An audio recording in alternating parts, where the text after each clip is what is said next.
Hello everyone. It's nice to be talking to you again. Thank you for watching my earlier presentation on gratitude. Thank you also for your suggestions. Remember, this medium is as much yours as it is mine, and I will certainly listen to your voices.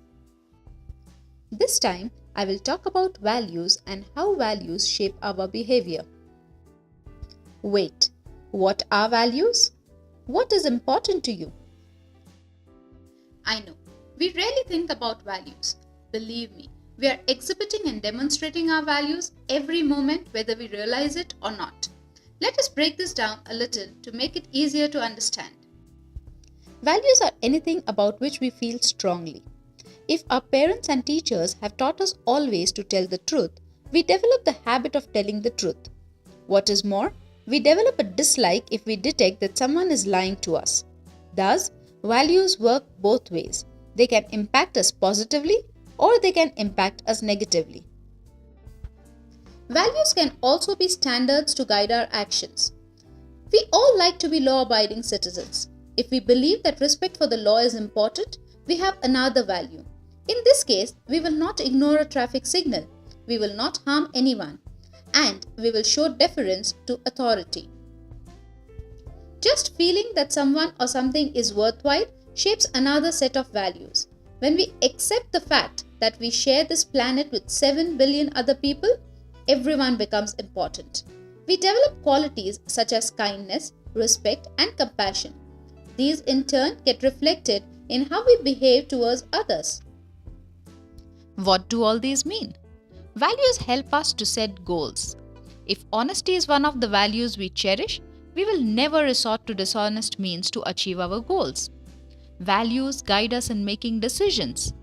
If being conscientious is important to us, we will do our work with sincerity and will not give lame excuses.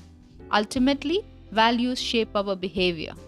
If trust is one of our core values, we will always behave in a way that reinforces trust and makes us feel good.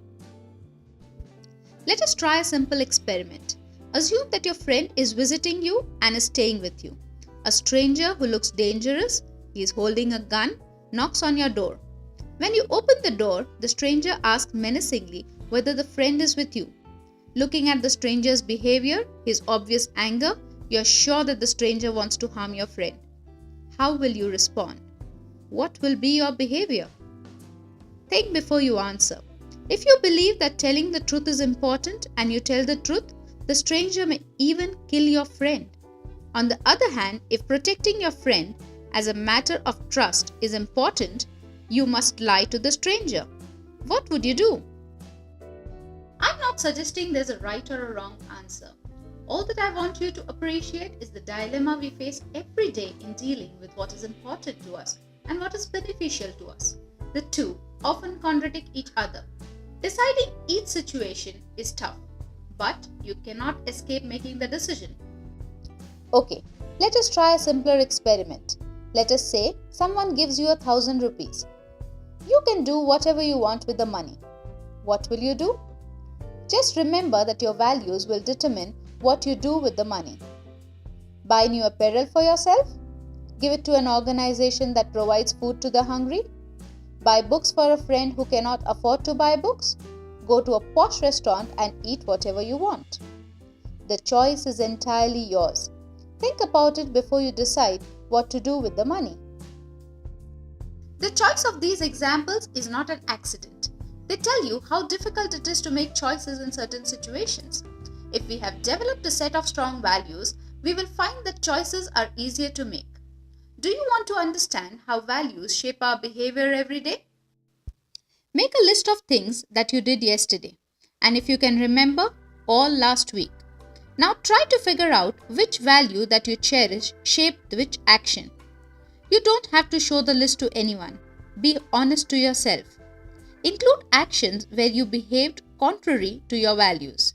If you practice the habit regularly, you can reinforce values that help and give up values that cause harm. The big question is, where do we get our values? As we can see, we derive our values from everyone and everywhere. Parents and teachers start the process and other family members add to it. As we grow, our friends, others with whom we interact, the entertainment we love, our religion, culture, and the society around us all shape our values for better or worse. In this slide, you can observe how we form our values at different stages of our life. By the time we are adults, a set of values would be stable. I'm not suggesting that these values will remain with you throughout your life. With new experiences and meeting other people, you may choose to reshape some or all of your values. Here is the connection between values, behavior, well-being, and happiness. What you value determines how you behave. How you behave makes you happy or unhappy.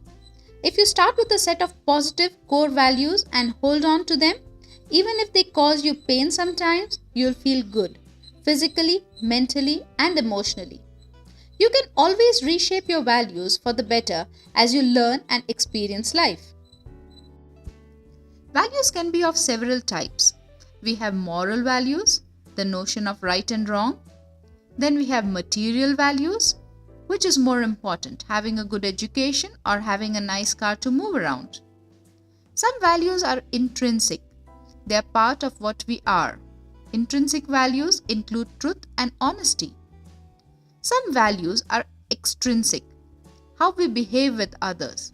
Kindness, compassion, being helpful are extrinsic values.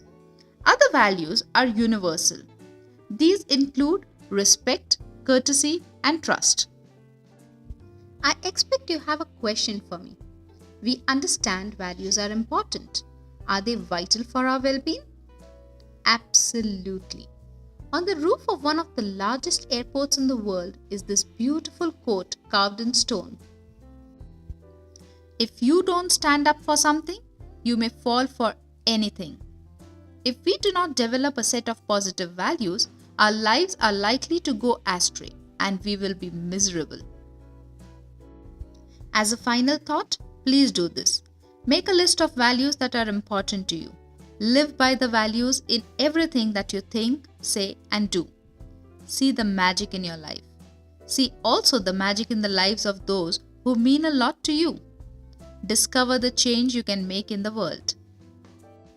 I wish you happiness and success, always guided by values. Thank you.